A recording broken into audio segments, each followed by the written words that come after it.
You can't out-tech the tech news, but I can.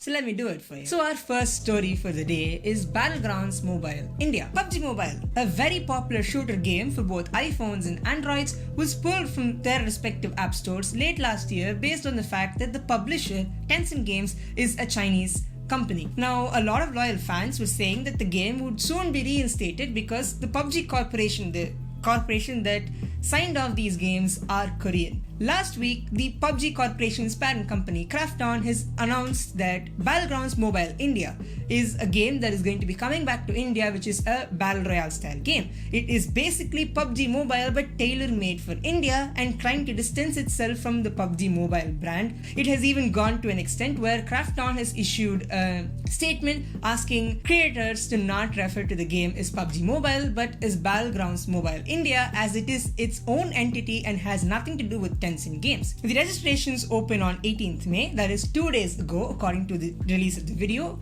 and well, we hope that the game would be very good. Now, it is supposed to have all the content that PUBG Mobile had, but the only thing is you cannot matchmake or play with any other person from another country. It's only within India. It is made for and made only for India. Now, when it comes to quirky and innovative smartphones, Sharp isn't the first brand that comes to your mind, but they do make amazing smartphones. They started the bezel-less display trend back in 2014, back when all smartphones were just 16:9 and had thick bezels on all four sides. And in 2021, they have decided to turn their attention towards the other side of the smartphone and focus on the cameras. The Sharp Aquos R6 is their flagship for 2021 and it is an amazing smartphone. It is shaping up to be one of the best camera phones of 2021 because it is the first smartphone in the entire world to ship with a 20 megapixel 1-inch CMOS sensor. Now, a 1-inch sensor might sound very small, but compared to your average smartphone camera sensor size, it is huge. Now, the 1-inch sensor has previously been featured in point-and-shoot cameras like the Sony ZV-1, the Sony RX100, some lines from Panasonic and so on. So it is serious camera hardware. Now, this larger sensor will bring improvements to subject separation in photos and low light, and they also have a time-of-flight sensor to aid with portrait mode. So I am looking forward to seeing how this phone performs in the real world. Now, don't be fooled. This is not just your average camera phone. It still has flagship specifications. It's powered by the Snapdragon 888 SoC, coupled with 12GB of RAM and 256GB of UFS 3.1 storage. It also has a 6.6-inch 240Hz OLED display with the brightest peak brightness value of any smartphone in the market, 2000 nits.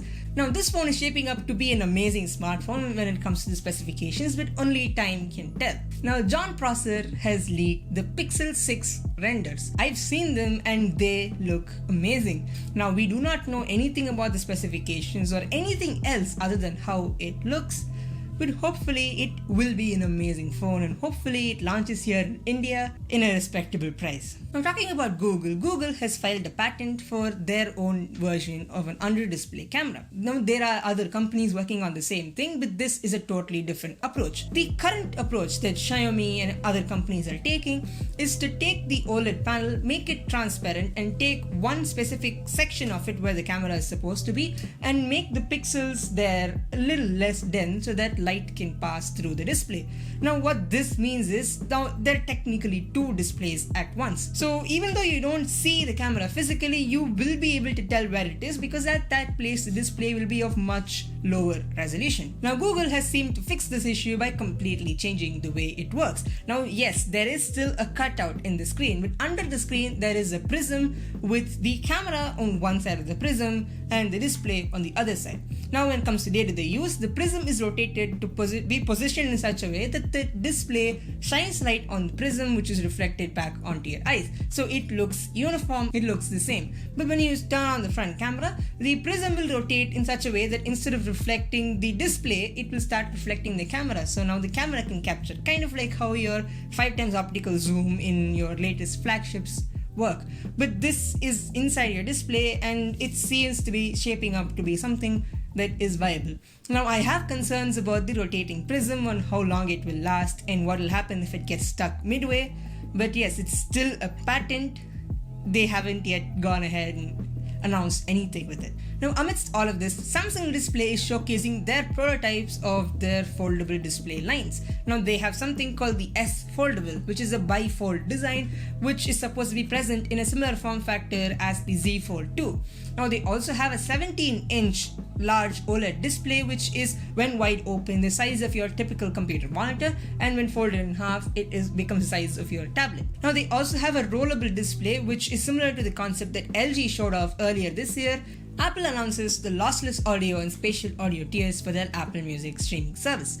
Now, with this, you can stream ALAC codec audio, that is Apple Lossless Audio Codec audio files, in 24-bit and 192 kHz to your favorite devices. And if your headphones have the H1 or the W1 chip, your device will be also able to decode Dolby Atmos audio and present it as spatial audio. The lossless tier for existing customers is a free thing. You can just switch toggles and start listening, but it's not out yet. Now, Instagram is supposedly testing allowing users to post pictures from their web client.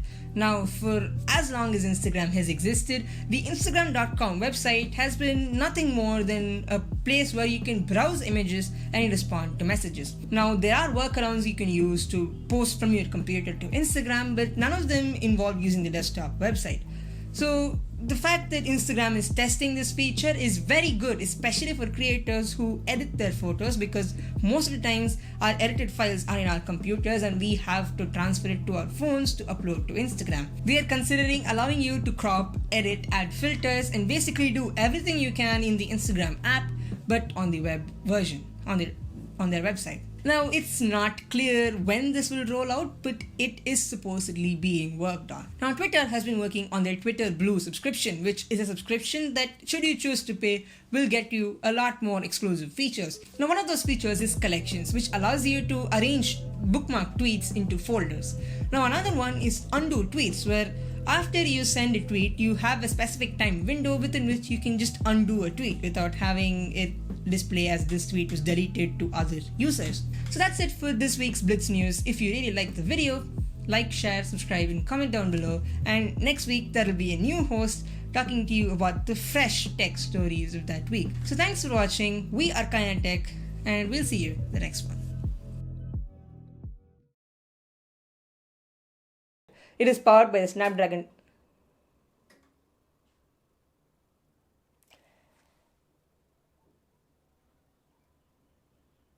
Nice. Now, the Sharp Aquos R6 is their flagship phone for 2020. Huh?